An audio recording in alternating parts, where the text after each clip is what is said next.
ਤੇ ਗੌਰ ਕਰਾਂਗੇ। ਸਾਡੇ ਵਿੱਚ ਅੱਜ ਆਂਟੀ ਜੋਤੀ ਤੇ ਅੰਕਲ ਜੋਸ਼ੂਆ ਬਚਨ ਵਿੱਚ ਪੜ੍ਹਨਗੇ ਤੇ ਪਾਸਟਰ ਐਰਿਕ ਇਹਨਾਂ ਤੇ ਰਿਫਲੈਕਸ਼ਨ ਦੇਣਗੇ। ਇਸ ਤੋਂ ਪਹਿਲਾਂ ਕਿ ਅਸੀਂ ਅੱਜ ਦੀ ਰੀਡਿੰਗ ਵਿੱਚ ਜਾਈਏ, ਮੈਂ ਦਰਖਾਸਤ ਕਰਾਂਗੀ ਕਿ ਅੰਕਲ ਜੋਸ਼ੂਆ ਸਾਨੂੰ ਦੁਆ ਵਿੱਚ ਲੈ ਕੇ ਜਾਣ ਤੇ ਆਪਣਾ ਮਾਈਕ ਅਨਮਿਊਟ ਕਰ ਲੈਣ। ਮੈਂ ਕਰ ਲਿਆ। ਆਓ ਅਸੀਂ ਆਪਣੀ ਅੱਖਾਂ ਨੂੰ ਬੰਦ ਕਰੀਏ ਤੇ ਆਪਣੇ ਸਰਾਂ ਨੂੰ ਝੁਕਾਈਏ ਤੇ ਖੁਦਾ ਦੀ ਹਜ਼ੂਰੀ ਦੇ ਵਿੱਚ ਚਲੀਏ। ਖੁਦਾਵੰਦ ਤੇਰਾ ਸ਼ੁਕਰ ਕਰਦੇ ਹਾਂ ਦਿਨ ਭਰ ਦੀ ਹਿਫਾਜ਼ਤ ਨਿਗਰਾਨੀ ਦੇ ਲਈ, ਜੋ ਤੂੰ ਸਾਨੂੰ ਸੰਭਾਲ ਕੇ ਰੱਖਿਆ, ਸਾਡੇ ਕੰਮਾਂ ਤੇ ਸਾਨੂੰ ਲੈ ਕੇ ਗਿਆ ਤੇ ਸਹੀ ਸਲਾਮਤੀ ਵਾਪਸੀ ਸਾਡੇ ਘਰਾਂ ਦੇ ਵਿੱਚ, ਸਾਡੇ ਪਰਿਵਾਰਾਂ ਦੇ ਵਿੱਚ ਲੈ ਕੇ ਆਇਆ। ਖਾਸ ਤੌਰ ਤੇ ਤੇਰਾ ਸ਼ੁਕਰ ਕਰਦੇ ਹਾਂ ਖੁਦਾਵੰਦ ਇਸ ਮੌਕੇ ਦੇ ਲਈ ਜੋ ਤੂੰ ਸਾਡੀ ਜ਼ਿੰਦਗੀ 'ਚ ਸਾਨੂੰ ਦਿੱਤਾ ਕਿ ਅਸੀਂ ਤੇਰੇ ਖਾਦਮ ਦੇ ਜ਼ਰੀਏ ਖੁਦਾਵੰਦ ਤੇਰੇ ਕਲਾਮ ਦੇ ਵਿੱਚੋਂ, ਜਦ ਕਿ ਅਸੀਂ ਅੱਜ ਜ਼ਬੂਰ 7 ਪੜਾਂਗੇ ਤੇ ਖੁਦਾਵੰਦ ਜੋ ਕੁਛ ਵੀ ਉਹ ਅੱਜ ਸਾਨੂੰ ਸਿਖਾਉਂਦੇ ਨੇ ਉਹ ਖੁਦਾਵੰਦ ਤੇਰੀ ਤਰਫੋਂ ਹੋਏ, ਨਾ ਕਿ ਉਹਨਾਂ ਦੀ ਤਰਫੋਂ। ਤੇਰੇ ਪਵਿੱਤਰ ਲਹੂ ਦੇ ਵਿੱਚ ਖੁਦਾਵੰਦ ਉਹਨਾਂ ਨੂੰ ਕਵਰ ਕਰਦੇ ਹਾਂ, ਔਰ ਤਮਾਮ ਸੁਣਨ ਵਾਲਿਆਂ ਨੂੰ ਵੀ ਖੁਦਾਵੰਦ ਤੂੰ ਬਰਕਤ ਦੇ, ਤਾਂ ਜੋ ਉਹ ਵੀ ਸੁਣਨ ਤੇ ਤੇਰੇ ਨਾਂ ਦੀ ਤਾਰੀਫ ਤੇ ਵਡਿਆਈ ਕਰਨ ਯੋਗ ਹੋਣ। ਇਹ ਸਭ ਕੁਛ ਮੰਗਦੇ ਹਾਂ ਤੇਰੇ ਬੇਟੇ ਆਪਣੇ ਨਜਾਤ ਦਿੰਦਾ ਯਿਸੂ ਨਾਸਰੀ ਦੇ ਜਲਾਲੀ ਤੇ ਪਵਿੱਤਰ ਲਹੂ 'ਚ ਸੁਣ ਤੇ ਕਬੂਲ ਕਰ ਲੈ। ਆਮੀਨ। ਆਮੀਨ। Thank you uncle Joshua. ਆਓ ਹੁਣ ਅਸੀਂ ਅੱਜ ਦੀ ਰੀਡਿੰਗ ਵਿੱਚ ਜਾਵਾਂਗੇ ਆਂਟੀ ਜੋਤੀ ਤੇ ਅੰਕਲ ਜੋਸ਼ੂਆ ਦੇ ਨਾਲ। ਸਾਰਿਆਂ ਨੂੰ ਜੈ ਮਸੀਹ ਦੀ। ਜਿੰਨੇ ਵੀ ਖੁਦਾਵੰਦ ਦੇ ਲੋਕ ਸਾਨੂੰ ਇਸ ਵਕਤ ਆਨਲਾਈਨ ਸਾਡੇ ਨਾਲ ਜੁੜੇ ਹੋਏ ਹਨ, ਪ੍ਰਭੂ ਤੁਹਾਨੂੰ ਸਾਰਿਆਂ ਨੂੰ ਬਰਕਤ ਦੇਵੇ। ਅੱਜ ਅਸੀਂ ਫਿਰ ਤੁਹਾਡੇ ਸਾਹਮਣੇ ਜ਼ਬੂਰ 7 ਲੈ ਕੇ ਆਏ ਹਾਂ। ਜ਼ਬੂਰ 7 ਇਹ ਦਾਊਦ ਦੇ ਭਜਨ ਹਨ ਔਰ ਇਸ ਦਾ ਜਿਹੜਾ ਮੇਨ ਸਬਜੈਕਟ ਹੈ ਉਹਨਾਂ ਨੇ ਲਿਖਿਆ ਹੈ ਨਿਆਂ ਦੇ ਲਈ ਪ੍ਰਾਰਥਨਾ। ਦਾਊਦ ਦਾ ਸ਼ਿੰਗਾਰ ਜੋਨ ਨਾਲ ਭਜਨ ਜੋ ਉਸਨੇ ਬੈਂਜਾਮਿਨ ਕੁਸ਼ ਦੀਆਂ ਗੱਲਾਂ ਦੇ ਕਾਰਨ ਪ੍ਰਭੂ ਦੇ ਸਾਹਮਣੇ ਗਾਇਆ ਸੀ। ਮੈਂ ਇਸ ਦੀ ਪਹਿਲੀ ਆਇਤ ਪੜਾਂਗੀ। हे ਪ੍ਰਭੂ ਮੇਰੇ ਪਰਮੇਸ਼ਵਰ, ਮੈਂ ਤੇਰੀ ਸ਼ਰਨ ਵਿੱਚ ਆਇਆ ਹਾਂ, ਤੂੰ ਮੇਰੇ ਸਭ ਪਿੱਛਾ ਕਰਨ ਵਾਲਿਆਂ ਤੋਂ ਮੇਰਾ ਬਚਾਅ ਕਰ। ਆਇਤ ਨੰਬਰ 2। ਮਤੇ ਕੋਈ ਬੱਬਰ ਸ਼ੇਰ ਵਾਂਗੂ ਮੇਰੀ ਜਿੰਦ ਨੂੰ ਪਾੜ ਖਾਵੇ ਅਤੇ ਕੋਈ ਛਡਾਉਣ ਵਾਲਾ ਨਾ ਹੋਣ ਕਰਕੇ ਉਹ ਮੇਰੇ ਟੋਟੇ ਟੋਟੇ ਕਰ ਛੱਡੇ। हे ਪ੍ਰਭੂ ਮੇਰੇ ਪਰਮੇਸ਼ਵਰ, ਜੇਕਰ ਮੇਰੇ ਤੋਂ ਕੋਈ ਬੁਰਾ ਕੰਮ ਹੋਇਆ ਹੈ, ਜੇਕਰ ਮੇਰੇ ਹੱਥੋਂ ਕੋਈ ਬੁਰਾਈ ਹੋਈ ਹੈ। ਆਇਤ 4। ਜੇ ਮੈਂ ਆਪਣੇ ਮੇਲੀ ਨਾਲ ਬੁਰਾਈ ਕੀਤੀ ਹੋਵੇ, ਸਗੋਂ ਮੈਂ ਤਾਂ ਆਪਣੇ ਬੇਸਬਬੋਂ ਵਿਰੋਧੀ ਨੂੰ ਛੁਡਾਇਆ ਹੈ। ਆਇਤ 5। ਤਦ ਮੇਰੇ ਬੈਰੀ ਮੇਰਾ ਪਿੱਛਾ ਕਰਨ, ਉਹ ਮੈਨੂੰ ਫੜਨ, ਉਹ ਮੇਰੇ ਜੀਵਨ ਨੂੰ ਮਿੱਧਣ ਅਤੇ ਮੇਰੀ ਜਾਨ ਨੂੰ ਮਿੱਟੀ ਵਿੱਚ ਮਿਲਾਉਣ। ਸੈਲਾ। ਆਇਤ 6। हे ਯਹੋਵਾ ਆਪਣੇ ਕ੍ਰੋਧ ਨਾਲ ਉੱਠ, ਮੇਰੇ ਵਿਰੋਧੀਆਂ ਦੇ ਗਜ਼ਬ ਦੇ ਵਿਰੁੱਧ ਉੱਠ ਖੜੋ ਅਤੇ ਮੇਰੇ ਲਈ ਜਾਗ ਤਾਂ ਨਿਆਂ ਦਾ ਹੁਕਮ ਕੀਤਾ ਹੈ। ਤੂੰ ਆਪਣੇ ਚਾਰੇ ਪਾਸੇ ਲੋਕਾਂ ਦੀ ਸਭਾ ਇਕੱਠੀ ਹੋਣ ਦੇ, ਤਦ ਤੂੰ ਉਹਨਾਂ ਦੇ ਉੱਪਰ ਆਪਣੇ ਨਿਗਾਹ ਸਿੰਘਾਸਨ ਤੇ ਵਿਰਾਜਮਾਨ ਹੋ। ਆਇਤ 8। ਯਹੋਵਾ ਕੌਮਾਂ ਦਾ ਨਿਆਂ ਕਰੇਗਾ ਅਤੇ हे ਯਹੋਵਾ ਮੇਰੇ ਧਰਮ ਔਰ ਮੇਰੀ ਸਦਿਆਈ ਦੇ ਅਨੁਸਾਰ ਮੇਰਾ ਨਿਆਂ ਕਰ। ਆਇਤ ਨੰਬਰ 9। हे ਸੱਚੇ ਪਰਮੇਸ਼ਵਰ, ਤੂੰ ਦਿਲਾਂ ਤੇ ਗੁਰਦਿਆਂ ਤੇ ਜਾਚਣ ਵਾਲਾ ਹੈ। ਤੂੰ ਦੁਸ਼ਟਾਂ ਦੀ ਦੁਸ਼ਟਤਾ ਨੂੰ ਖਤਮ ਹੋਣ ਦੇ, ਪਰ ਤੂੰ ਸੱਚੇ ਨੂੰ ਦ੍ਰਿੜ ਕਰ। ਆਇਤ ਨੰਬਰ 10। ਮੇਰੀ ਢਾਲ ਪਰਮੇਸ਼ਵਰ ਦੇ ਕੋਲ ਹੈ, ਜਿਹੜਾ ਸਿੱਧ ਮਨਾਂ ਦਾ ਬਚਾਉਣ ਵਾਲਾ ਹੈ। ਪਰਮੇਸ਼ਵਰ ਸੱਚਾ ਨਿਆਂ ਕਰਤਾ ਹੈ, ਉਹ ਹਮੇਸ਼ਾ ਬੁਰਿਆਂ ਨੂੰ ਸਜ਼ਾ ਦਿੰਦਾ ਹੈ। ਆਇਤ 12। ਜੇ ਮਨੁੱਖ ਨਾ ਮੁੜੇ ਤਾਂ ਉਹ ਆਪਣੀ ਤਲਵਾਰ ਤਿੱਖੀ ਕਰੇਗਾ, ਉਹਨੇ ਆਪਣਾ ਧਨੁੱਖ ਝੁਕਾ ਕੇ ਤਿਆਰ ਕਰ ਛੱਡਿਆ। ਆਇਤ ਨੰਬਰ 13।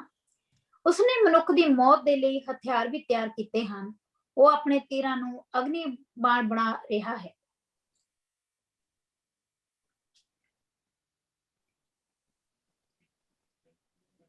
ਆਇਤ ਨੰਬਰ 14। ਆਇਤ ਨੰਬਰ 14। ਵੇਖੋ ਉਸ ਨੂੰ ਬਦੀ ਦੀ ਪੀੜ ਲੱਗੀ ਹੋਈ ਹੈ ਅਤੇ ਸ਼ਰਾਰਤ ਉਸ ਦੇ ਗਰਭ ਵਿੱਚ ਪਈ ਹੈ ਅਤੇ ਝੂਠ ਉਸ ਤੋਂ ਜੰਮਿਆ ਹੈ। ਆਇਤ ਨੰਬਰ 15। ਉਸਨੇ ਇੱਕ ਟੋਇਆ ਪੁੱਟਿਆ ਹੈ, ਪਰ ਉਹ ਆਪ ਹੀ ਆਪਣੇ ਟੋਏ ਫੁੱਟੇ ਹੋਏ ਵਿੱਚ ਡਿੱਗ ਪਿਆ ਹੈ। ਆਇਤ ਨੰਬਰ 16 ਉਸ ਦੀ ਸ਼ਰਾਰਤ ਉਸ ਦੇ ਸਿਰ ਉੱਤੇ ਮੁੜ ਆਵੇਗੀ ਅਤੇ ਉਸ ਦਾ ਅਨੇਰ ਉਸੇ ਦੀ ਖੋਪੜੀ ਉੱਤੇ ਪਵੇਗਾ। ਆਇਤ ਨੰਬਰ 17 ਮੈਂ ਪਰਮੇਸ਼ਵਰ ਦੇ ਨਿਆਂ ਲਈ ਉਸ ਦਾ ਧੰਨਵਾਦ ਕਰਦਾ ਹਾਂ। ਮੈਂ ਪਰਮ ਪ੍ਰਧਾਨ ਦੇ ਨਾਂ ਦੀ ਉਸਤਤ ਕਰਦਾ ਹਾਂ। ਪ੍ਰਭੂ ਦੇ ਵਚਨ ਪੜ੍ਹੇ ਔਰ ਸੁਣੇ ਜਾਣ ਵਿੱਚ ਆਸ਼ੀਸ਼ ਤੇ ਬਰਕਤ ਹੋਵੇ। ਆਮੀਨ। Amen. Thank you ਇਸ reading ਲਈ। ਆਓ ਹੁਣ ਅਸੀਂ ਪਾਸਟਰ Amen. ਐਰਿਕ ਸਰਵਰ ਦੇ ਨਾਲ ਕਲਾਮ ਦੇ ਰਿਫਲੈਕਸ਼ਨ ਤੇ ਇੰਟਰਪ੍ਰੀਟੇਸ਼ਨ ਵਿੱਚ ਜਾਵਾਂਗੇ। ਜੀ ਬਹੁਤ ਬਹੁਤ ਸ਼ੁਕਰੀਆ ਔਰ ਜੈ ਮਸੀਹ ਦੀ ਔਰ ਮਸੀਹ ਯਿਸੂ ਦੇ ਵਿੱਚ ਸਾਰੇ ਭੈਣਾਂ ਭਰਾਵਾਂ ਸੱਜਣਾ ਮਿੱਤਰਾਂ ਔਰ ਜਿੰਨੇ ਵੀ ਲੋਕੀ ਸਾਨੂੰ ਵੇਖ ਰਹੇ ਨੇ ਰਿਕਾਰਡਿੰਗ ਵੇਖਣਗੇ ਜਾਂ ਲਾਈਵ ਨੇ ਉਹਨਾਂ ਸਾਰਿਆਂ ਨੂੰ ਖੁਦਾਵੰਦ ਦੀ ਸਲਾਮਤੀ ਹੋਏ। ਅੱਜ ਅਸੀਂ ਜ਼ਬੂਰ ਨੰਬਰ 7 ਤੇ ਗੌਰ ਕਰਾਂਗੇ। ਜਿਵੇਂ ਅਸੀਂ ਜ਼ਬੂਰ ਨੰਬਰ ਦਾਊਦ ਜਿਹੜੇ ਜ਼ਬੂਰ ਨੇ ਸਾਡਾ ਜਿਹੜਾ ਸੈਕਸ਼ਨ ਹੈ ਪੂਰਾ ਇਹ ਐਪੀਸੋਡ ਜਿੰਨੀਆਂ ਨੇ ਇਹ ਸਾਰੀਆਂ ਕਵਰ ਕਰਨਗੀਆਂ ਦਾਊਦ ਦੇ ਜ਼ਬੂਰਾਂ ਨੂੰ। ਔਰ ਦਾਊਦ ਦੇ ਜ਼ਬੂਰਾਂ ਦੇ ਵਿੱਚ ਅਸੀਂ ਆਲਰੇਡੀ ਜਿਹੜਾ ਵੇ ਅਸੀਂ ਜ਼ਬੂਰ ਜਿਹੜੇ ਨੇ ਪਹਿਲਾ 3 ਫਿਰ 4 ਉਹਦੇ ਬਾਅਦ 5 ਤੇ ਹੁਣ 6 ਜਿਹੜਾ ਵੇ ਅਸੀਂ ਆਲਰੇਡੀ ਰਿਕਾਰਡ ਕਰ ਚੁੱਕੇ ਹਾਂ। ਔਰ ਜ਼ਬੂਰ ਨੰਬਰ 3 ਤੇ ਜ਼ਬੂਰ ਨੰਬਰ 6 ਜਿਹੜਾ ਵੇ ਜਿਹੜੀ ਸਾਡੀ ਸੀਰੀਜ਼ ਸੀ ਨਾ ਸਾਮਸ ਆਫ ਲੈਮੈਂਟੇਸ਼ਨ ਜਾਂ ਉਹਦੇ ਬਾਅਦ ਜਿਹੜੇ ਸੀ ਨਾ ਮਗਫਰਤੀ ਸਾਮ ਜਿਹੜੇ ਹਨ ਜਿਹੜੇ ਕਿ ਮਾਫੀ ਦੇ ਜ਼ਬੂਰ ਸਨ ਉਹਨਾਂ 'ਚ ਅਸੀਂ ਕਵਰ ਕਰ ਚੁੱਕੇ ਹਾਂ। ਲਿਹਾਜ਼ਾ ਅੱਜ ਅਸੀਂ ਜ਼ਬੂਰ ਨੰਬਰ 6 ਨਹੀਂ ਕਰਾਂਗੇ। ਅੱਜ ਅਸੀਂ ਗਏ ਹਾਂ ਜ਼ਬੂਰ ਨੰਬਰ 7 ਦੇ ਉੱਤੇ।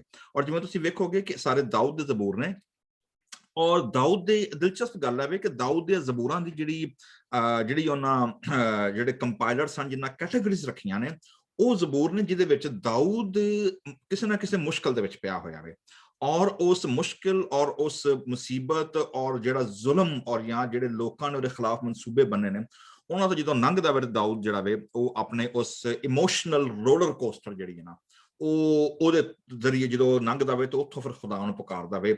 ਔਰ ਸਾਡੀ ਜ਼ਬੂਰ ਹੈ ਮਦਦ ਕਰਦੇ ਨੇ ਕਿ ਅਸੀਂ ਵੀ ਜਦੋਂ ਆਪਣੇ ਇਮੋਸ਼ਨਲ ਡਾਰਕਨੈਸ ਜਾਂ ਐਸੇ ਹਾਲਾਤ ਦੇ ਵਿੱਚ ਫਸੇ ਹੋਈਏ ਕਿ ਜਿੱਥੇ ਸਾਨੂੰ ਨਜ਼ਰ ਨਹੀਂ ਆਉਂਦਾ ਕਿ ਸਾਡੀ ਮਦਦ ਕਿਹੜਾ ਕਰੇਗਾ ਤੇ ਇਹ ਜ਼ਬੂਰ ਜਿਹੜੇ ਨੇ ਇਹ ਸਾਨੂੰ ਲੈਂਗੁਏਜ ਦਿੰਦੇ ਨੇ ਔਰ ਇਹ ਸਾਨੂੰ ਲਫ਼ਜ਼ ਦਿੰਦੇ ਨੇ ਤਾਂ ਕਿ ਅਸੀਂ ਖੁਦਾ ਦੇ ਅੱਗੇ ਆਪਣੀ ਫਰਿਆਦ ਖੁਦਾ ਦੇ ਦਿੱਤੇ ਹੋਏ ਕਲਾਮ ਦੇ ਵਸੀਲੇ ਕਰ ਸਕੀਏ।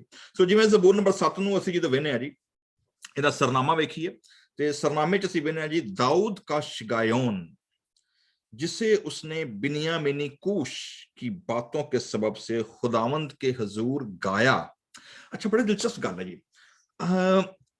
मुसीबत तकलीफ परेशानी आए तो लोग रोंदे ने ठीक है ना मतलब मुसीबत पै जाए कोई पीड़ हो जाए कोई मां नूं याद करदा कोई प्यो नूं याद करदा कोई खुदा नूं याद करदा या लोग रोंदे ने। लेकिन ਇਹਦੇ ਵਿੱਚ ਬੜੀ ਦਿਲਚਸਪ ਗੱਲ ਹੈ ਕਿ ਦਾਊਦ ਨੇ ਜਿੰਨੇ ਵੀ ਇਹ ਲਿਰਿਕਲ ਪੋਇਟਰੀ ਹੈ ਲਿਰਿਕਲ ਮਤਲਬ ਤੁਹਾਨੂੰ ਪਤਾ ਹੈਗਾ ਕਿ ਲਿਰਿਕਲ ਪੋਇਟਰੀ ਹੁੰਦੀ ਜਿਹੜੀ ਗਾਈ ਜਾਂਦੀ ਹੈ ਕਿਉਂਕਿ ਜ਼ਬੂਰ ਦਾ ਹਿਬਰੂ ਵਰਡ ਜਿਹੜਾ ਵੇ ਤਹਲੀਮ ਜਾਂ ਸਿਫਰ ਤਹਲੀਮ ਜਿਹੜਾ ਜ਼ਬੂਰ ਦੀ ਕਿਤਾਬ ਦਾ ਨਾਮ ਹੈ ਉਹਦਾ ਮਤਲਬ ਹੀ ਹੈ ਵੇ ਕਿ ਐਸੀ ਗਿਨਾਇਆ ਜਾਂ ਐਸੀ ਲਿਰਿਕਲ ਪੋਇਟਰੀ ਜਿਹੜੀ ਤਾਰਦਾਰ ਸਾਜ਼ਾਂ ਦੇ ਨਾਲ ਗਾਈ ਜਾਏ ਇਹਨੂੰ ਗਾਇਆ ਜਾ ਸਕੇ। So these are poems which have been ਸੰਗ ਔਰ ਇਹ ਜ਼ਬੂਰ ਦਾ ਸਰਨਾਮਾ ਵੇ ਸਾਨੂੰ ਥੋੜਾ ਜਿਹਾ ਬੈਕਗਰਾਉਂਡ ਦਿੰਦਾ ਵੇ ਪਲੱਸ ਸਾਡੀ ਮਦਦ ਕਰਦਾ ਵੇ ਕਿ ਦਾਊਦ ਨੇ ਇਹਨੂੰ ਹਿਸਟੋਰੀਕਲ ਔਰ ਮਿਊਜ਼ੀਕਲ ਕੰਟੈਕਸਟ ਵਿੱਚ ਕਿਵੇਂ ਬਿਆਨ ਕੀਤਾ ਵੇ। ਠੀਕ ਹੈ ਸੋ ਪਹਿਲੀ ਗੱਲ ਤੇ ਆਵੇ ਇਹ ਵੇ ਸ਼ਿਗਾਯੋਨ। ਹੁਣ ਦਿਲਚਸਪ ਗੱਲ ਹੈ ਵੇ ਕਿ ਸ਼ਿਗਾਯੋਨ ਕੀ ਹੈ। ਜਿਵੇਂ ਮੈਂ ਬਾਰ-ਬਾਰ ਕਹਿਣਾ ਵਾ ਕਿ ਬਾਈਬਲ ਮੁਕੱਦਸ ਦੀ ਤਸ਼ਰੀਹ ਔਰ ਤਫਸੀਰ ਜਿਹੜੀ ਹੈ ਇੰਟਰਪ੍ਰੀਟੇਸ਼ਨ ਜਿਹੜੀ ਹੈ ਉਹ ਬਾਈਬਲ ਮੁਕੱਦਸ ਆਪੇ ਹੀ ਕਰਦੀ ਹੈ। ਠੀਕ ਹੈ ਉਹਦੇ ਲਈ ਸਾਨੂੰ ਬਾਜ਼ ਔਕਾਤ ਬਾਹਰ ਜਾਣ ਦੀ ਲੋੜ ਨਹੀਂ ਪੈਂਦੀ ਲੇਕਿਨ ਬਾਜ਼ ਔਕਾਤ ਸਾਨੂੰ ਕਲਚਰਲ ਔਰ ਉਹਦੇ ਬਾਅਦ ਹਿਸਟੋਰੀਕਲ ਥਿਓਲੋਜੀਕਲ ਪਰਸਪੈਕਟਿਵ ਨਾਲ ਹਰ ਬੰਦਾ ਗੱਲ ਕਰਦਾ ਵੇ। ਇਟਸ ਵੈਰੀ ਈਜ਼ੀ ਐਕਚੁਅਲੀ ਕਿ ਮੱਖੀ ਤੇ ਮੱਖੀ ਮਾਰੀ ਹੈ ਰੀਸਾਈਕਲ ਕਰਕੇ ਅਸੀਂ ਖੁਦਾ ਦੇ ਕਲਾਮ ਨੂੰ ਉਦੋਂ ਸੁਣਿਆ ਜੇ ਉਹ ਕਰਕੇ ਦੇਖ ਰਿਹਾ ਔਰ ਡਿਗਨ ਅਸੀਂ ਬਾਜ਼ ਔਕਾਤ ਨਹੀਂ ਕਰਦੇ। ਸੋ ਇਸ ਨਾਲ ਗੱਲ ਅੱਗੇ ਪਹੁੰਚਾ ਹਟਦੇ ਹਾਂ ਜਿਵੇਂ ਸੋਸ਼ਲ ਮੀਡੀਆ ਤੇ ਕਰੀਦਾ ਨਾ ਉਧਰੋਂ ਖਬਰ ਆਈ ਠੱਕ ਅੱਗੇ ਉਧਰੋਂ ਆਈ ਠੱਕ ਅੱਗੇ ਬਗੈਰ ਆਪਣਾ ਕਨਫਰਮੇਸ਼ਨ ਲਿਆ ਸੱਚੀ ਹੈ ਝੂਠੀ ਹੈ ਜੋ ਵੀ ਹੈ ਅਸੀਂ ਅੱਗੇ ਫਾਰਵਰਡ ਕਰੀ ਜਾਂਦੇ ਇੰਝ ਬੜੇ ਕਈ ਪਾਦਰੀ ਵੀ ਬੜੇ ਇੰਝ ਕਰਦੇ ਨੇ ਇੱਧਰੋਂ ਸੁਣੀ ਗੱਲ ਅੱਗੇ ਉਦੋਂ ਸੁਣੀ ਗੱਲ ਅੱਗੇ ਪਹੁੰਚਾ ਹਟਦੇ ਨੇ ਬਗੈਰ ਰਿਸਰਚ ਕੀਤਿਆਂ ਹੋਇਆਂ। ਸੋ ਸ਼ਿਗਾਯੋਨ ਲਫ਼ਜ਼ ਜਿਹੜਾ ਵੇ ਕਿੱਥੇ ਇਸਤੇਮਾਲ ਹੋਇਆ ਇਧਰ ਹੀ ਅਸੀਂ ਜਾਵਾਂਗੇ ਜੀ ਹਬਕੂਕ ਨਬੀ ਦਾ ਸਹੀਫਾ ਔਰ ਉਹਦਾ 3 ਬਾਬ ਤੇ ਉਹਦੀ ਪਹਿਲੀ ਆਇਤ ਪੜਾਂਗੇ ਕਿ ਉੱਥੇ ਇਹ ਲਫ਼ਜ਼ ਕਿਹੜੇ ਕੰਟੈਕਸਟ ਵਿੱਚ ਇਸਤੇਮਾਲ ਹੋਇਆ। ਅੰਕਲ ਜੋਸ਼ੂਆ ਪਲੀਜ਼ ਜ਼ਰਾ ਪੜ੍ਹਿਓ ਤੁਸੀਂ ਹਬਕੂਕ ਨਬੀ ਦਾ ਸਹੀਫਾ ਤੇ ਉਹਦਾ 3 ਬਾਬ ਜਿਹੜਾ ਵੇ ਨਾ ਉਹਦੀ ਪਹਿਲੀ ਆਇਤ। ਹਾਂਜੀ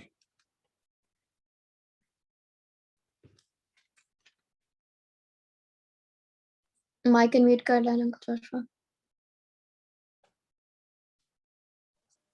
Sorry, Farah, I always forget. Okay, Habakkuk, 3 अध्याय ਉਹਦੀ ਪਹਿਲੀ ਆਇਤ। Stereonote e Habakkuk नबी दी प्रार्थना। ठीक है जी। हे यहोवा मैं तेरे विखे आवाज़ सुनी मैं डर गया। हे यहोवा वरियां दे विचकार अपना काम बहाल कर, वरियां दे विचकार उन्हें प्रगट कर, रो अते रहम नु चेते कर।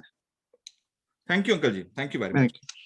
सो तुसी वेखोगे ਜਿਹੜਾ ਹਬਕੂਕ ਨਬੀ ਏ ਉਹਦੀ ਜਿਹੜੀ ਦੁਆ ਵੇ ਨਾ, ਤੁਸੀਂ ਵੇਖੋਗੇ ਉਹਨੇ ਕੀ ਕਿਹਾ ਜੀ, ਸ਼ਿਗਾਇਨੋਤ ਕੇ ਸੁਰ ਪਰ ਹਬਕੂਕ ਨਬੀ ਕੀ ਦੁਆ।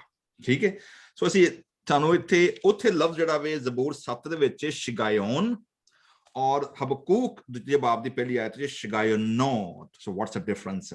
ਸ਼ਿਗਾਇਓਨ ਇਜ਼ ਅ ਸਿੰਗੂਲਰ, ਇਹ ਸਿੰਗੂਲਰ ਲਫ਼ਜ਼ ਹੈ, ਔਰ ਜਿਹੜਾ ਸ਼ਿਗਾਇਨੋਤ ਹੈ ਇਹ ਉਹਦੀ ਜਮਾ ਹੈ, ਇਹ ਉਹਦੀ प्लूरल। ठीक है, शिगायोन वाहिद है और शिगायोनोत ओदी प्लूरल है। अच्छा, हुन दाऊद ने और हबकूक दोवां ने शिगायोनोत दे सुर, इत्थे शिगायोन दा सुर क्या वे और इत्थे लिखिया शिगायोन, दाऊद का शिगायोन। ठीक है जी। सो इसदा मतलब है कि है लफ्ज एक ही, लेकिन दोवां ने, हबकूक ने और दाऊद ने, उन दोवां ने उन्होंने फर्क कॉन्टेक्स्ट विच यूज कीता वे। सो ਅਸੀਂ ਜਦੋਂ ਵੇਖਾਂਗੇ ਕਿ ਸ਼ਿਗਾਇਓਨ ਦਾ ਮਤਲਬ ਕੀ, ਫਿਰ ਤੁਹਾਨੂੰ ਸਮਝ ਆਏਗਾ ਕਿ ਹਬਕੂਕ ਔਰ ਦਾਊਦ ਦੇ ਟਾਈਟਲ ਯੂਜ਼ ਕਰਨ ਦੇ ਵਿੱਚ ਵਾਟਸ ਦ ਡਿਫਰੈਂਸ ਐਕਚੁਅਲੀ। ਪਹਿਲੀ ਗੱਲ ਤਾਂ ਇਹ ਵੇ ਕਿ ਹੈ ਇਹ ਵੀ ਦਾਊਦ ਦੀ ਦੁਆ ਵੇ, ਠੀਕ ਹੈ, ਔਰ ਉਹ ਵੀ ਜਿਹੜਾ ਵੇ ਹਬਕੂਕ ਦੀ ਵੀ ਕੀ ਹੈ, ਦੁਆ ਵੇ, ਹੈ ਦੋਵਾਂ ਦੀ ਦੁਆ ਵੇ। ਲੇਕਿਨ ਕਿਹੜੀ ਦੁਆ ਵੇ? ਜਿਹੜੀ ਗਾ ਕੇ ਉਹਨਾਂ ਖੁਦਾ ਦੇ ਅੱਗੇ ਕੀਤੀ। ਠੀਕ ਹੈ, ਜਿਵੇਂ ਅਸੀਂ ਭਜਨ ਕਹਿੰਦੇ ਆ, ਜਿਵੇਂ ਅਸੀਂ ਗੀਤ ਕਹਿੰਦੇ ਆ, ਠੀਕ ਹੈ, ਦੋਵਾਂ ਨੇ ਗਾ ਕੇ ਕੀਤੀ ਹੈ। ਔਰ ਉੱਥੇ ਸ਼ਿਗਾਇਨੋਤ ਕਾ ਸੋਰੇ ਔਰ ਇੱਥੇ ਸ਼ਿਗਾਇਓਨ ਹੈ, दोवां का मतलब एक ही है। Shiggaion is not a kind of जिस तरह मेरा ख्याल है शिगायोन या शिगायोनोत जिहड़ा वे ए बोथ दोवें यूज होंदे ने एज अ पोएटिक जेनरा भी और एज अ म्यूजिकल राग, दोवें इस्तेमाल होंदे ने। जिवें गजल जिहड़ी है, गजल itself is a poetry, it's a poetic genre, लेकिन गजल जिहड़ी है वो गाई भी जाती है। ठीक है ना, ਅਸੀਂ ਸਾफ पहचान जाने कि फिल्मी गीत है अपना कोई नगमा में या गजल है या गीत है। ठीक है, जिवें साडे पाकिस्तान इंडिया दे विच या पाकिस्तान दे विच मेहदी हसन गजल सिंगर, जगजीत सिंह गजल सिंगर, मतलब दे ऑलवेज सिंग गजल्स, उन्होंने गजल तो बाहर और कुछ नहीं गाया। ठीक है ना, दे वर ओनली गजल सिंगर्स। लेकिन जिहड़े फर्ज करो जिवें मैडम लता वे या अपना क्या जाए होर उदित नारायण है या होर बड़े दूजे सिंगर ने, फोक सिंगर ने, they sing various kind of songs. They are not particularly picked one genre. Compared to Jagjeet Singh, Mehdi Hasan, Ghulam Ali, ठीक है, they are only ghazal singer. So, लेकिन जो मिसाल देती है, गजल एक शायरी दी सिनफ भी है, लेकिन ਉਹਦੇ ਨਾਲ ਨਾਲ ਉਹ ਇੱਕ ਮਿਊਜ਼ੀਕਲ ਟਰਮ ਵੀ ਬਣ ਗਈ ਹੈ ਹੁਣ। ਸੋ ਮੈਨੂੰ ਇਹ ਲੱਗਦਾ ਵੇ ਕਿ ਸ਼ਿਗਾਇਓਨ ਜਿਹੜਾ ਵੇ ਦਿਸ ਇਜ਼ ਅ ਪੋਇਟਿਕ ਜਨਰਾ, ਲੇਕਿਨ ਸ਼ਿਗਾਇਨੋਤ ਜਿਹੜਾ ਵੇ ਉਹ ਉਸ ਪੋਇਟਿਕ ਜਨਰਾ ਨੂੰ ਮਿਊਜ਼ੀਕਲੀ ਕਿਵੇਂ ਡੀਲ ਕਰਨਾ ਵੇ ਉਹਨੂੰ ਰਿਪਰੈਜ਼ੈਂਟ ਕਰਦਾ ਵੇ। सो एक्चुअली वर्ड शिगायोन का मतलब की है? शिगायोन का मतलब है जी हिब्रू वर्ड है, इब्रानी ज़बान का लफ्ज़ है, उन्होंने एज इट इज ट्रांसलेट किया गया वे, और तर्जमा कोई नहीं है। तुहाडे कोल पंजाबी च की लिखिया जी, शिगायोन लिखिया या की लिखिया? सिगायोन। सिगायोन तुहाडे कोल की है जी ज्योति? दाऊद दा शिगायोन नाम भजन। ओके, ठीक हो गया जी। सो भजन साडे कोल ट्रांसलेशन आ गया, वे लो पंजाबी दे विच की है, भजन भी है, उर्दू साडे कोल दुआ। ठीक है, उर्दू च दुआ है, पंजाबी च भजन है, लेकिन जेड़ा ओदा टाइटल है सिगायोन वो सेम यूज होया। ठीक है, ओके, मतलब की है? अच्छा, स्कॉलर्स जेडे ने वो इहदे ते मुख्तलिफ आरा, मुख्तलिफ थॉट पेश करदे ने। वो की मतलब? नंबर 1 इहदा पहला मतलब है जी जेड़ा किंग जेम्स बाइबल ने दिता वे ओ वे मेडिटेशन, यानी गौर व फिक्र करना, ध्यान करना, मेडिटेट करना। ऐसा बंदा जो डीप थॉट जाके तो गौर फिक्र करे और फिर उन्होंने एक्सप्रेस करे। अच्छा, लेकिन जो इहदा मूड है, जी टोन है, दैट इज मोर्नफुल सॉन्ग, यानी ऐसा राग या ऐसा गीत, शायरी दी ऐसी सिनफ जिदे विच गम होए, जिदे विच दुख होए, आहो नाला होए। ठीक है, this is not a praise और this is not a kind of a तराना नहीं है जिदे विच बड़ा जोश और बड़ा जज्बा होंदा है। That is more than mournful song. Wild mournful ode मतलब ऐसा बंदा जिन्होंने आंदे ना कि बड़ी शिद्दत नाल, बड़ी इमोशनल होके जेड़ा बंदा जेड़ा ना वो अपना रोना पिटना खुदा दे अगे की करे, पेश करे। So that is kind of it's a lament. Hebrew word जेड़ा वे टू वेंडर, वेंडर दा मतलब है वे कि जेड़ा बंदा हैरान और परेशानी दे विच जाके ते फिर खुदा अगे फरियाद करे। ठीक है, यानी ऐसा हादसा हो जाए बंदा ना जिहदा उन्हें बिलीव ना हो कि मेरे नाल भी इंज हो सकता है। ठीक है ना, ਔਰ ਉਹ ਵੰਡਰ ਹੋ ਜਾਏ ਕਿ ਯਾਰ ਮੇਰੇ ਨਾਲ ਕੀ ਕੰਮ ਹੋ ਗਿਆ way and then he or she cry out, yell out. ਸਿਗਾ ਹਿਬਰੂ ਵਰਡ ਹੈ ਸਿਗਾ, ਜਿਹਦਾ ਤੁਹਾਡੇ ਕੋਲ ਤਰਜਮਾ ਨਾ ਜਿਵੇਂ ਸਿਗਾਇਓਨ, ਸ਼ੀਨ ਦਾ ਸਾਊਂਡ ਨਹੀਂ ਹੈ। ਸਾਡੇ ਕੋਲ ਜਿਹੜਾ ਉਰਦੂ ਤਰਜਮਾ ਵੇ ਉਹਦੇ ਵਿੱਚ ਸ਼ੀਨ SH ਦਾ ਸਾਊਂਡ ਹੈ, ਜਦ ਕਿ ਤੁਹਾਡਾ ਪੰਜਾਬੀ ਪੜਿਆ ਉਹਦੇ ਵਿੱਚ ਸਿਰਫ ਸੀਨ ਦਾ ਸਾਊਂਡ ਹੈ, ਸ਼ ਦਾ ਸਾਊਂਡ ਨਹੀਂ ਹੈ, ਠੀਕ ਹੈ ਨਾ। ਸੋ ਸਿਗੂ ਲੈਮੈਂਟ ਜਿਹੜਾ ਵੇ ਉਹ ਸਾਨੂੰ ਪੇਸ਼ ਕਰਦਾ ਵੇ। ਸੋ ਸਾਨੂੰ ਇਹਦਾ ਆਈਡੀਆ ਹੁੰਦਾ ਵੇ ਕਿ ਹੁਣ ਇਹਦਾ ਹਿਸਟੋਰੀਕਲ ਰੈਫਰੈਂਸ ਕੀ ਹੈ। ਹਿਸਟੋਰੀਕਲ ਰੈਫਰੈਂਸ ਜਿਹੜਾ ਵੇ ਨਾ ਸਿਸਟਰ ਜੋਤੀ ਜ਼ਰਾ ਪੜਿਓ ਤੁਸੀਂ 2 ਸੈਮੂਅਲ 16ਵੇਂ ਬਾਬ ਦੀ, और ਜਿਹੜਾ ਤੁਹਾਨੂੰ ਉਹਦਾ ਸਾਨੂੰ ਪਤਾ ਲੱਗਦਾ ਵੇ ਕਿ ਬਿਨयामीनी कूशी की बातों के सबब से खुदावंद के हजूर गाया। ਕੀ ਹੈ ਜੀ ਜ਼ਰਾ ਹਿਸਟੋਰੀਕਲ ਕੰਟੈਕਸਟ ਪੜੋ ਜ਼ਰਾ। ਅਸੀਂ ਪੜਾਂਗੇ 2 ਸੈਮੂਅਲ ਉਹਦਾ 16 ਬਾਬ ਉਹਦੀ 5 ਤੋਂ 8 ਤੱਕ। ਦਾਊਦ ਅਤੇ ਸ਼ਿਮei। ਫਿਰ ਜਦੋਂ ਦਾਊਦ ਬਹੋਰੀਮ ਵਿੱਚ ਪਹੁੰਚਿਆ ਤਾਂ ਉੱਥੇ ਉਸਨੂੰ ਸਾਊਲ ਦਾ ਇੱਕ ਸੰਬੰਧੀ ਗੋਰਾ ਦਾ ਪੁੱਤਰ ਸ਼ਿਮei ਮਿਲਿਆ ਜੋ ਉਸਨੂੰ ਸ਼ਰਾਪ ਦੇ ਰਿਹਾ ਸੀ। ਸ਼ਿਮei ਦਾਊਦ ਅਤੇ ਉਸਦੇ ਨਾਲ ਦੇ ਲੋਕਾਂ ਉੱਤੇ ਪੱਥਰ ਸੁੱਟਣ ਲੱਗਾ, ਪਰ ਰਾਜਾ ਦੇ ਚਾਰੇ ਪਾਸੋਂ ਉਸਦੇ ਸੁਰੱਖਿਆ ਦਲ ਦੇ ਲੋਕ ਸਨ। ਸ਼ਿਮei ਦਾਊਦ ਨੂੰ ਇਹ ਕਹਿ ਕੇ ਸ਼ਰਾਪ ਦੇ ਰਿਹਾ ਸੀ, ਤੂੰ ਬਾਹਰ ਨਿਕਲ, ਤੂੰ ਕਾਤਿਲ ਹੈ, ਤੂੰ ਘਿਨੌਣਾ ਹੈ, ਤੂੰ ਸਾਊਲ ਦੇ ਟੱਬਰ ਦੇ ਬਹੁਤ ਸਾਰੇ ਲੋਕਾਂ ਦਾ ਕਤਲ ਕਰਕੇ ਉਸਦਾ ਰਾਜ ਲੈ ਲਿਆ ਸੀ। ਇਸ ਦੇ ਬਦਲੇ ਵਿੱਚ ਹੁਣ ਪ੍ਰਭੂ ਤੈਨੂੰ ਸਜ਼ਾ ਦੇ ਰਿਹਾ ਹੈ। ਪ੍ਰਭੂ ਨੇ ਤੇਰਾ ਰਾਜ ਤੇਰੇ ਹੀ ਪੁੱਤਰ ਅਬਸ਼ਾਲੋਮ ਨੂੰ ਦੇ ਦਿੱਤਾ ਹੈ ਅਤੇ ਤੂੰ ਇੱਕ ਕਾਤਲ ਦੀ ਤਰ੍ਹਾਂ ਨਾਸ਼ ਹੋ ਰਿਹਾ ਹੈ। ਠੀਕ ਹੈ ਜੀ, ਕੈਰੀਅਨ ਦਾਊਦ ਦਾ ਜ਼ਰਾ ਕੀ ਹੈ ਸਟੋਰੀ ਦੇ ਵਿੱਚ। ਹਾਂਜੀ ਪੜ੍ਹੀ ਜਾਓ ਜ਼ਰਾ। ਇਸ ਦੇ ਸ਼ਰੂਯਾਹ ਦੇ ਪੁੱਤਰ ਅਬੀਸ਼ਮੇ ਨੇ ਰਾਜਾ ਨੂੰ ਕਿਹਾ, ਇਹ ਆਦਮੀ ਜੋ ਮਰੇ ਕੁੱਤੇ ਦੇ ਬਰਾਬਰ ਹੈ ਮਹਾਰਾਜ ਨੂੰ ਕਿਉਂ ਸ਼ਰਾਪ ਦੇ ਰਿਹਾ ਹੈ? ਜੇਕਰ ਆਗਿਆ ਦੇਵੋ ਤਾਂ ਮੈਂ ਜਾ ਕੇ ਇਸ ਦਾ ਸਿਰ ਇਸ ਦੇ ਧੜ ਤੋਂ ਵੱਖ ਕਰਾਂ। ਪਰ ਦਾਊਦ ਨੇ ਸਰੂਯਾਹ ਦੇ ਦੋਹਾਂ ਪੁੱਤਰਾਂ ਅਬੀਸ਼ਈ ਅਤੇ ਯੋਆਬ ਨੂੰ ਕਿਹਾ, ਨਹੀਂ, ਇਸ ਵਿੱਚ ਤੁਸੀਂ ਦਾਖਲ ਨਹੀਂ ਹੋ ਸਕਦੇ ਹੋ। ਜੇਕਰ ਸੱਚਮੁੱਚ ਪ੍ਰਭੂ ਤੋਂ ਮਿਲੀ ਪ੍ਰੇਰਨਾ ਨਾਲ ਉਹ ਮੈਨੂੰ ਸ਼ਰਾਪ ਦੇ ਰਿਹਾ ਹੈ ਤਾਂ ਉਸਨੂੰ ਕੋਈ ਵੀ ਕੁਝ ਨਹੀਂ ਕਹਿ ਸਕਦਾ। ਦਾਊਦ ਨੇ ਅੱਗੇ ਅਬੀਸ਼ਈ ਅਤੇ ਆਪਣੇ ਬਾਕੀ ਦੇ ਅਧਿਕਾਰੀਆਂ ਨੂੰ ਕਿਹਾ, ਫਿਰ ਮੇਰਾ ਤਾਂ ਆਪਣਾ ਪੁੱਤਰ ਮੇਰੀ ਜਾਨ ਦਾ ਗਾਹਕ ਬਣਿਆ ਬੈਠਾ ਹੈ, ਤਾਂ ਫਿਰ ਤੁਸੀਂ ਇਸ ਬੈਂਜਾਮਿਨੀ ਨੂੰ ਕੀ ਕਹਿ ਸਕਦੇ ਹੋ? ਜੇਕਰ ਪ੍ਰਭੂ ਨੇ ਹੀ ਉਸਨੂੰ ਇਹ ਸ਼ਰਾਪ ਦੇਣ ਲਈ ਕਿਹਾ ਤਾਂ ਉਸਨੂੰ ਦੇਣ ਦਿਓ ਅਤੇ ਉਸਨੂੰ ਇਕੱਲਿਆਂ ਛੱਡ ਦਿਓ। ਹੋ ਸਕਦਾ ਹੈ ਪ੍ਰਭੂ ਮੇਰੇ ਦੁੱਖਾਂ ਨੂੰ ਦੇਖ ਕੇ ਮੇਰੀ ਸ਼ੁੱਧੀ ਦੇਵੇ ਅਤੇ ਇਸ ਸ਼ਰਾਪ ਨੂੰ ਮੇਰੇ ਲਈ ਅਸੀਸ ਵਿੱਚ ਬਦਲ ਦੇਵੇ। Thank you. ਸੋ ਜੀ ਤੁਹਾਨੂੰ ਸੁਣੀਏ ਕਹਾਣੀ ਕੀ ਹੋਇਆ ਕਿ ਦਾਊਦ ਆਪਣੇ ਪੁੱਤਰ ਅਬੀਸਲੋਮ ਤੋਂ ਡਰ ਕੇ ਔਰ ਨੱਠ ਕੇ, ਕਿਉਂਕਿ ਅਬੀਸਲੋਮ ਨੇ ਬਾਦਸ਼ਾਹ ਦੇ ਖਿਲਾਫ ਬਗਾਵਤ ਕਰ ਦਿੱਤੀ, ਦਾਊਦ ਦਾ ਵੱਡਾ ਪੁੱਤਰ ਸੀ, ਔਰ ਦਾਊਦ ਨੂੰ ਆਪਣਾ ਤਖਤ ਯਰੂਸ਼ਲਮ ਛੱਡ ਕੇ ਕੀ ਕਰਨਾ ਪਿਆ ਵੇ, ਜਾਨ ਬਚਾਉਣ ਲਈ ਨੱਠਣਾ ਪਿਆ ਵੇ। ਜਿਹੜੇ ਦਾਊਦ ਦੇ ਵਫਾਦਾਰ ਸਨ ਉਹ ਉਹਦੇ ਨਾਲ ਨੇ, ਲੇਕਿਨ ਤੁਹਾਨੂੰ ਪਤਾ ਵੇ ਕਿ ਬਿਨयामीन ਦਾ ਕਬੀਲਾ ਕਿਹੜਾ ਸੀ? ਤੁਹਾਨੂੰ ਇਹ ਜਿਹੜਾ ਬੰਦਾ ਜਿਹੜਾ ਦਾਊਦ ਨੂੰ ਗਾਣਾ ਕੱਢਣ ਡਿਆ, ਲਾਹਨਤ ਦੇ ਰਿਹਾ ਵੇ, ਠੀਕ ਹੈ ਨਾ, ਇਹ ਕਿਹੜੇ ਕਬੀਲੇ ਤੋਂ ਹੀ? ਬਿਨयामीन। ਠੀਕ ਹੈ ਜੀ। ਕਿਉਂ ਬਿਨयामीन ਤੋਂ ਹੀ? ਰੀਜ਼ਨ ਉਹਦੀ ਇਹ ਵੇ ਕਿਉਂਕਿ ਸਾਊਲ ਜਿਹੜਾ ਪਹਿਲਾ ਬਾਦਸ਼ਾਹ ਸੀ ਉਹ ਕਿਹੜੇ ਕਬੀਲੇ ਚੋਂ ਸੀ? ਬਿਨयामीन ਦੇ ਕਬੀਲੇ। ਬਿਨयामीन। ਠੀਕ ਹੈ। ਇਸ ਲਈ ਹੁਣ ਜਦੋਂ ਦਾਊਦ ਤੇ ਜਦੋਂ ਕਿਹਨੂੰ ਕਹਿੰਦੇ ਉਹਦੇ ਖਿਲਾਫ ਜਦੋਂ ਬਗਾਵਤ ਹੋ ਗਈ ਹੈ ਤੇ ਦਾਊਦ ਜਦੋਂ ਨੱਠਣ ਡਿਆ ਵੇ ਤੇ ਉਹ ਬਿਨयामीनी ਮਤਲਬ ਜਿਹੜੇ ਜਦੋਂ ਉੱਥੋਂ ਗੁਜ਼ਰਨ ਡਿਆ ਵੇ ਤੇ ਉਹਨੂੰ ਮੌਕਾ ਮਿਲ ਗਿਆ ਔਰ ਉਹ ਦਾਊਦ ਨੂੰ ਇਲਜ਼ਾਮ ਦੇ ਰਿਹਾ ਵੇ ਕਿ ਜੀ ਤੂੰ ਸਾਡੇ ਕਬੀਲੇ ਦੀ ਜਿਹੜੀ ਹਕੂਮਤ ਸੀ, ਸਾਡੇ ਖਾਨਦਾਨ, ਸਾਡੇ ਕਲੈਨ ਦੀ ਜਿਹੜੀ ਹਕੂਮਤ ਸੀ ਸਾਊਲ ਦੇ ਕੋਲ, ਤੂੰ ਉਹਨੂੰ ਕਤਲ ਕਰਕੇ ਇਹ ਕਰਕੇ, ਹਾਲਾਂਕਿ ਸਾਰਿਆਂ ਨੂੰ ਪਤਾ ਵੇ ਕਿ ਸਾਊਲ ਤੇ ਜੰਗ 'ਚ ਮਾਰਿਆ ਗਿਆ ਸੀ ਆਪਣੇ ਹੱਥੋਂ, ਕਿਸੇ ਹੋਰ ਨੇ ਮਾਰਿਆ ਸੀ ਉਹਨੂੰ, ਦਾਊਦ ਥੋੜੀ ਮਰਵਾਇਆ ਸੀ ਉਹਨੂੰ। ਠੀਕ ਹੈ। ਦੂਜੇ ਨੰਬਰ ਤੇ ਉਹਨੇ ਖੁਦਾ ਦੇ ਖਿਲਾਫ ਹੁਕਮਦੂਰੀ ਕੀਤੀ, ਨਾਫਰਮਾਨੀ ਕੀਤੀ, ਔਰ ਸੈਮੂਅਲ ਨਬੀ ਨੇ ਉਹਦੀ ਜ਼ਿੰਦਗੀ 'ਚ ਕਹਿ ਦਿੱਤਾ ਸੀ ਖੁਦਾਵੰਦ ਤੇਰੇ ਹੱਥੋਂ ਸਲਤਨਤ ਕੀ ਕਰ ਲਈਏ, ਲੈ ਲਈਏ।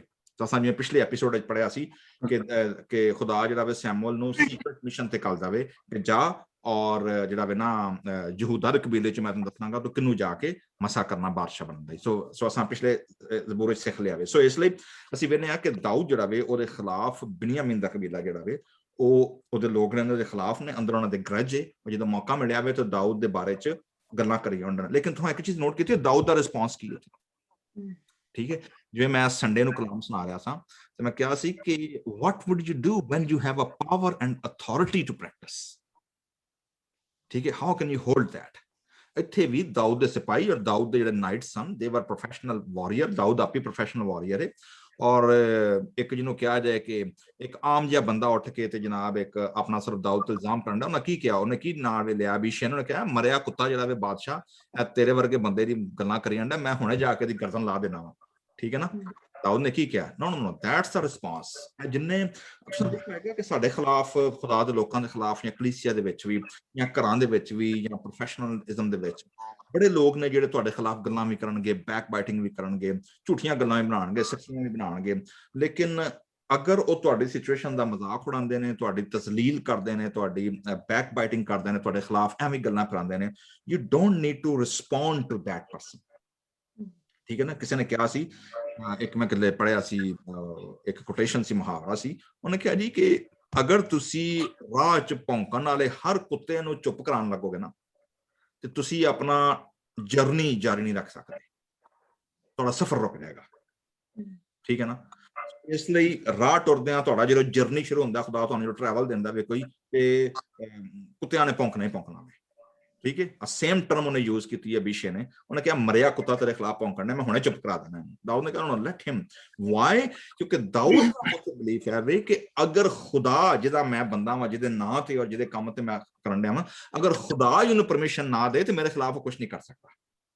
That's what we need to practice actually, कि साडी लाइफ विच पॉजिटिविटी आए, नेगेटिविटी आए, लोग खिलाफ हो जान, कौमां कोई तुहाडे नाल साथ छड़ जान, तुहाडे अपने घरों बगावत हो जाए, तुहाडे सज्जन यार मित्र जिहड़े ने तुहाडे खिलाफ अपना जिहड़ा नाम गल्लां बनाना शुरू हो जान, we don't need to accuse them actually कि व्हाट दे आर डूइंग। ठीक है?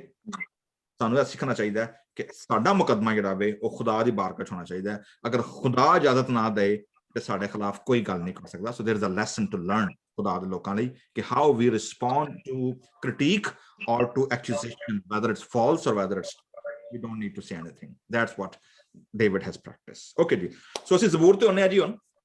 ਸੋ ਜ਼ਬੂਰ ਨੂੰ ਜਦੋਂ ਅਸੀਂ ਵੇਖਦੇ ਆ ਜੀ, ਨੈਚੁਰਲੀ ਇਹਦੇ ਵਿੱਚ ਸਾਨੂੰ ਜਿਹੜਾ ਵੇ, ਇਹਦੇ ਮੈਨੂੰ ਲੱਗਦਾ ਵਾ ਕਿ ਸਿਰਫ ਦੋ ਮੇਜਰ ਪਾਰਟ ਨੇ, ਕਿਉਂਕਿ ਪਹਿਲਾ ਸਾਨੂੰ ਜਿਹੜਾ ਪਾਰਟ ਨਜ਼ਰ ਆ ਰਿਹਾ ਵੇ ਉਹ ਵੇ 5ਵੀਂ ਆਇਤ ਤੇ ਸਲਾਹ। ਔਰ ਸਲਾਹ ਮੈਂ ਤੁਹਾਨੂੰ ਦੱਸ ਚੁੱਕਿਆ ਵਾਂ ਕਿ ਸਲਾਹ ਦਾ ਮਤਲਬ ਕੀ ਹੈ?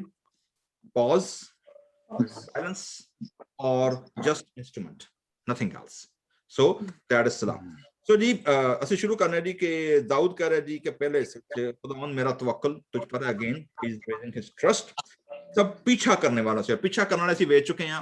ਉਹਦਾ ਆਪਣਾ ਬੇਟਾ ਅਬਿਸਲੋਮ ਵੀ ਹੋ ਸਕਦਾ ਵੇ, ਸਿਪਾਹੀ ਵੀ ਹੋ ਸਕਦੇ ਨੇ, ਜਿਹੜੇ ਲੋਕ ਉਹਦੇ ਖਿਲਾਫ ਵਰਬਲ ਅਬਿਊਜ਼ ਕਰਨ ਦੇ ਨੇ ਉਹ ਵੀ ਹੋ ਸਕਦੇ ਨੇ। ਅਗਰ कह रहा है कि ऐसा ना हो कि शेर बब्बर की तरह मेरी जान को फाड़े। ठीक है? और अगे वो तीसरी यार बड़ी इंपॉर्टेंट है, देखो वो की कह रहा है, ए खुदावंद मेरे खुदा। He is now emphasising on God's character. So पहली बार की कह रहा है, पहली बार भी ए खुदावंद मेरे खुदा, अगेन फिर तीसरे आयत ए खुदावंद मेरे खुदा। ठीक है जी? So that's how he is sharing and expressing his personal relationship with God. Generally ਤੁਸੀਂ ਵੇਖੋਗੇ ਕਿ ਜਿਹੜੀਆਂ ਸਾਨੂੰ ਦੁਆਵਾਂ ਮਿਲਦੀਆਂ ਨਾ, ਜਿਹੜੇ ਕਰੈਕਟਰ ਮਿਲਦੇ ਨੇ, ਉਹ ਰਿਲੇਟ ਕਰਦੇ ਹਨ ਅਬਰਾਹਮ, ਇਜ਼ਹਾਕ और याकूब के खुदा। ठीक है ना? मतलब they go back to the covenant, to the patriarchs। Daud इथे अपना रिलेशनशिप अपने पर्सनल इंटीमेट रिलेशनशिप ते बेस करदा वे, ऐ खुदावंद मेरे खुदा। So this is a language we need to learn actually, कि ऐ खुदावंद मेरे खुदा, मतलब तू मेरा है, you are mine। ठीक है ना? I am yours। और कह रहा जी कि खुदावंद जे मैं बदी कीती है या मैं कोई बुराई कीती है ते खुदावंद दुश्मन जिहड़ा ना वो मेरी जान नूं आ फड़े, मेरी इज्जत नूं खाक च मिला दे। कहंदे जी खुदा मैनूं ओहदी सजा दे जे मैं ना गहान किसी ते ज्यादती कीती ते बदी कीती है। ठीक है जी? So that's what he is now vindicating himself. ठीक है? वो अपने आप नूं खुदा दे सामने पेश करदा वे। पहलियां 5ਵੀਂ आयतां दे विच वो कहंदा कि मैनूं सजा दित्ती जाए। सलाह पॉज दिंदा वे 6ਵੀਂ आयत तो फिर शुरू हुंदा वे। हुण कहंदा वे खुदावंद चूंकि मैं राइचस हां, तू मेरा खुदा है, तू मैंने विंडिकेट किया वे, हुण तू की कर, now you return back what they are doing to me. और तुसीं वेखोगे की कहण दिया। पहला दिलचस्प गल तुसीं एक होर वेखो, इहदे विच भी ਉਹ ਐ ਨਹੀਂ ਕਹਿ ਰਿਹਾ ਖੁਦਾਵੰਦ ਕਿ ਤੂੰ ਲੋਕਾਂ ਨੂੰ ਮੇਰੇ ਤੇ ਚੜਾ ਲਿਆ। ਕੀ ਕਹਿਣ ਡਿਆ ਵੇ ਖੁਦਾਵੰਦ ਤੂੰ ਆਪ ਮੈਨੂੰ ਕੀ ਕਰ, ਸਜ਼ਾ ਦੇ। ਠੀਕ ਹੈ ਨਾ? Don't put me in human hands. ਖੁਦਾਵੰਦ ਤੂੰ ਕਰ ਮੇਰੇ ਨਾਲ ਜੋ ਕਰਨਾ ਪਰਸਨਲੀ, ਕਿਉਂਕਿ ਮੈਂ ਤੈਨੂੰ ਜਾਣਦਾ, ਤੂੰ ਮੇਰਾ ਖੁਦਾ ਹੈ। लेकिन फिर इन्हीं आयतों के जाता है हुण की कह रहा, खुदावंद अपने कहर में उठ। हिब्रू पैरेललिज्म होने लगे, एक ही गल नूं ओह हुण मुख्तलिफ डिग्री दे विच पेश करेगा। मेरे मुखालफों के गजब में के मुकाबले में खड़ा हो जा। पहला उठ, फिर की कर, मुकाबले में खड़ा हो जा। उहदे बाद मेरे लिए जाग। ठीक है? Again same concept with 3 degree. मेरे लिए जाग, तूने इंसाफ का हुक्म तो दे दिया है। Here you go, that's interesting. Past tense use कर रहे हैं, देखो वो ऐ नहीं करेगा तू करेगा, की कहता है तू ऑलरेडी कमांड कर देता है। यसुम ने की क्या सी, जब कभी दुआ में खुदावन से कुछ मांगो तो की करो, ऐ ईमान रखो तो मिल जाएगा, नो, बल्कि की करो कि मिल गया, ऑलरेडी की है, आज मिल गया। हाँ वो हो चुका है। तो रिएक्ट और act like it's already been approved, इंज रिएक्ट करो। इत्थे भी वेलो सानू दे रहा है पास्ट टेंस दे दिया है। ओके, कह रहा तेरे चौगिर्द कौमों का तूने उनके ऊपर आलमे बाला को लूट, खुदावंद कौमों का इंसाफ कर। आलमे बाला तो याद आया जी, नेक्स्ट संडे मेरा ख्याल आ रहा है यसु मसीह दी असेंशन जिहड़ा है, यसु मसीह दा आसमान ते जाना जिहड़ा ਉਹਦੀ ਜਿਹੜੀ ਇਹ ਈਦ ਆ ਰਹੀ ਹੈ, ਔਰ ਅਸੀਂ ਨੈਕਸਟ ਵੀਕ ਵਿੱਚ ਗੌਰ ਕਰਾਂਗੇ ਕਿ ਅਸੈਂਸ਼ਨ ਕੀ, ਯਿਸੂ ਮਸੀਹ ਦਾ ਅਸਮਾਨਾਂ ਤੇ ਉਠਾਇਆ ਜਾਣਾ, ਆਲਮੇ ਬਾਲਾ ਜਿਹੜਾ ਵੇ ਨਾ ਅਸਮਾਨਾਂ ਤੇ ਜਾਣਾ ਜਿਹੜਾ ਵੇ ਉਹ ਕੀ ਹੈ। ਤੁਹਾਡੇ ਕੋਲ 7ਵੀਂ ਆਇਤ ਪੰਜਾਬੀ ਚ ਕੀ ਲਿਖਿਆ, ਜ਼ਰਾ ਪੜ੍ਹੋ ਦੁਬਾਰਾ। ਉਮਤਾਂ ਦੀ ਮੰਡਲੀ ਤੇਰੇ ਦੁਆਲੇ ਆਵੇ। ਹਾਂਜੀ, ਅਗਲੀ ਆਇਤ, ਪੂਰੀ ਆਇਤ ਪੜ੍ਹੋ।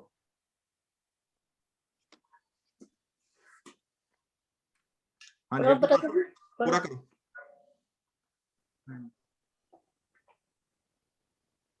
हाँ जी अंकल जोशुआ पूरा करो आयत नूं। अच्छा जी, उम्मतां दी मंडली तेरे वाले आवे अते उन्हां दे कारण तू उताहां मुड़ जा। हाँ, here you go, interestingly, so this is a prophetic voice now, ठीक है, और ओ आलमे बाला को उत्ते आसमानां नूं तू लौट जा, ठीक है। so this is a reference to ascension, ठीक है, कौमों दा इज्तिमा हो, ठीक है।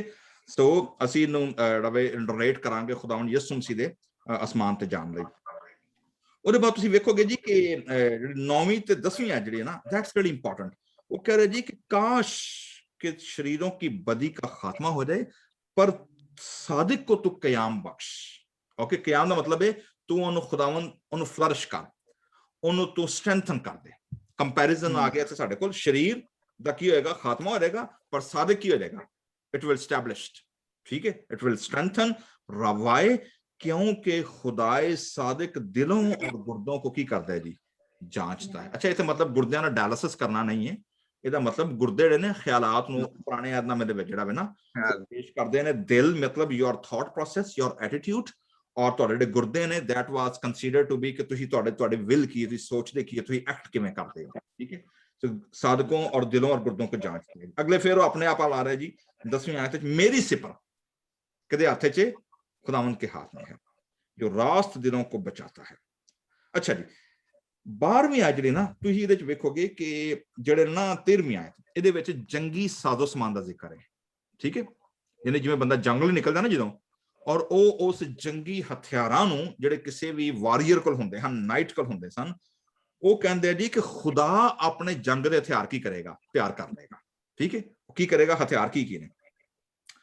अगर आदमी बाज ना आए तो अपनी तलवार की करेगा, वो तेज करेगा, ठीक है। नंबर 2, उसने अपनी कमान पर चिल्ला मतलब उन्हें एम बन लिया हुण तीर दा, ठीक है ना, उसने कमान पर चिल्ला चढ़ाकर उसे तैयार कर लिया है।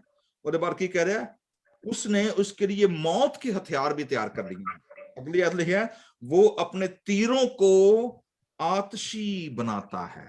Here you go, fiery dots जिहड़े ना, और तुहानूं याद है ਇਹ ਜਿਹੜੇ ਹਥਿਆਰ ਨੇ, ਇਹ ਸਾਰੇ ਦੇ ਸਾਰੇ ਹਥਿਆਰ ਇਫਸੀਓਂ 6 ਬਾਬ ਦੇ ਵਿੱਚ ਪੌਲੁਸ ਰਸੂਲ ਯੂਜ਼ रूहानी जंग ਲਈ, ठीक है। जरा खोलो इफसियों 6वां बाब, सिस्टर ज्योति जरा पढ़ियो इफसियों 6वां बाब। इफसियों ਦਾ ਨਾਮ ਪੌਲੁਸ ਰਸੂਲ ਦਾ ਖਤ ਨਵੇਂ ਅਹਿਦਨਾਮੇ ਦੇ ਵਿੱਚ, ਔਰ ਉਹਦਾ 6ਵਾਂ ਬਾਬ। तो 6वें बाब ਦੀ 13वीं आयत।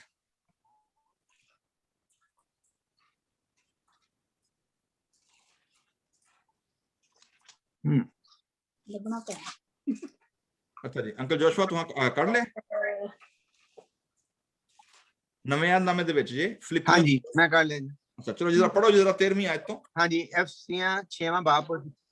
हाँ जी, इस कारण तुसी परमेश्वर दे सारे शस्त्र बस्तर ले लवो। ओके, नंबर 1 तुसी होल्ड ऑन जी, किहड़े हथियार ले लो, परमेश्वर दे, खुदा दे।